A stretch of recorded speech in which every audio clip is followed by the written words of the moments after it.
Hello everyone, welcome to Tejas cloud kitchen. ఇవాల్టి recipe Rayalaseema special వట్టి తునకల curry ఎలా తయారు చేయాలో చూపిస్తానండి.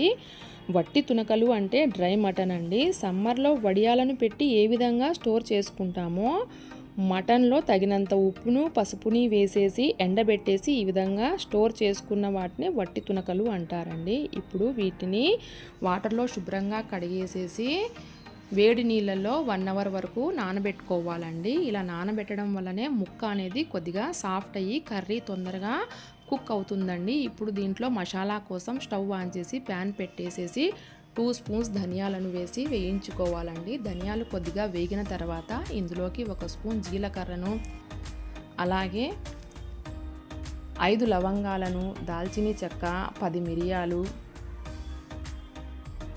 1 స్పూన్ గసాలను కూడా వేసేసి సిమ్లో పెట్టి వేయించుకోవాలండి.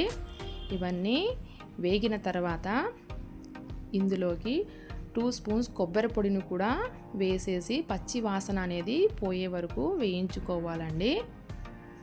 ఇదంతా వేగిన తర్వాత మిక్సీకి వేసేసి ఈ విధంగా పౌడర్ అనేది చేసి మనం పక్కన పెట్టేసుకోవాలండి. ఇప్పుడు స్టవ్ ఆన్ చేసి కుక్కర్ పెట్టేసుకొని అందులోకి 2 స్పూన్స్ ఆయిల్ని వేసుకోవాలి. ఆయిల్ అనేది వేడైన తర్వాత మనం ముందుగానే కట్ చేసి పెట్టేసుకున్న ఉల్లిపాయలని వేసేసి వేయించుకోవాలండి. ఉల్లిపాయలన్నీ పచ్చి వాసన అనేది పోయే వరకు వేయించుకోవాలి. ఇప్పుడు ఇందులోకి 1 స్పూన్ అల్లం వెల్లుల్లి పేస్ట్ని కూడా వేసేసి ఈ పచ్చి వాసన అనేది పోయేదాకా వేయించుకోవాలి. ఇదంతా ఈ విధంగా వేగిపోయిందండి. ఇప్పుడు ఇందులోకి కొద్దిగా కసూరి మేతిని అయితే వేసుకోవాలి. కసూరి మేతి అనేది ఆప్షనల్ మాత్రమే అండి. అలాగే పచ్చిమిర్చి, కరివేపాకును కూడా వేసేసి ఈ విధంగా కలుపుతూ వేయించాలండి.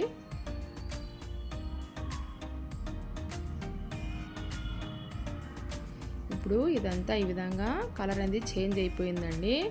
ముందుగానే టమాటాలని కట్ చేసి పెట్టేసుకున్నాము, అవి ఇందులో వేసుకోవాలి. ఒక 3 టమాటాస్ అయితే తీసుకున్నానండి. ఒక 1/2 స్పూన్ పసుపు, అలాగే 2 స్పూన్స్ కారం వేసుకున్నానండి. 1 స్పూన్ నార్మల్ కారం, 1 స్పూన్ కాశ్మీరీ కారం పొడిని యూజ్ చేశానండి. కొద్దిగా స్పైసీ కావాలి అనుకుంటే ఇంకా కొద్దిగా యూజ్ చేసుకోవచ్చండి కారపొడి అనేది. ఇప్పుడు ఇదంతా ఈ విధంగా వేగిపోయిందండి మొత్తము. ఇప్పుడు మనం ముందుగానే నానబెట్టేసుకున్న డ్రై మటన్ని వాటర్ నుంచి సపరేట్ చేసి ఇందులో వేసుకోవాలి. అలాగే మిక్సీలో మనం ముందుగా ప్రిపేర్ చేసుకున్న మసాలాని కూడా ఇందులో వేసేసి ఈ ముక్కలకంతా ఈ మసాలా పట్టే విధంగా బాగా కలుపుకోవాలండి. ఇప్పుడు రుచికి తగినంత ఉప్పునైతే ఇందులో యాడ్ చేస్తున్నానండి. అలాగే ఇందులోకి 2 గ్లాసెస్ వేడి నీళ్ళనైతే తీసుకున్నానండి. ఇది తొందరగా కుక్ అవ్వదు కాబట్టి తగినన్ని వాటర్ నేనైతే ఒకేసారి వేసేసుకొని 7 నుంచి 8 విజిల్స్ వచ్చే వరకు పెట్టుకుంటున్నానండి. ఒకవేళ క్యాప్ తీసిన తర్వాత ముక్క అనేది కుక్ అవ్వలేదనుకుంటే మళ్ళీ కొద్దిగా వాటర్ యాడ్ చేసి పెట్టేసుకోవచ్చండి, ఒక 2 విజిల్స్ వరకు.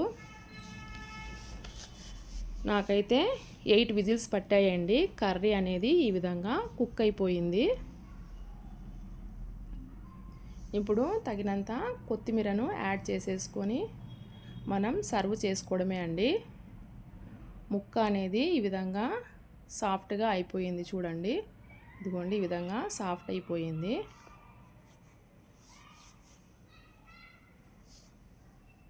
వేడి వేడి వట్టి తునకల కర్రీ రెడీ అయ్యిందండి. దీన్ని రాగి సంగటి, జొన్న రొట్టె, వైట్ రైస్తో కానీ ట్రై చేయొచ్చండి. మీకు కనుక వట్టి తునకలు దొరికితే కంపల్సరీ ట్రై చేయండి. ఈ వీడియో మీకు నచ్చినట్లయితే please like, share and subscribe to our channel.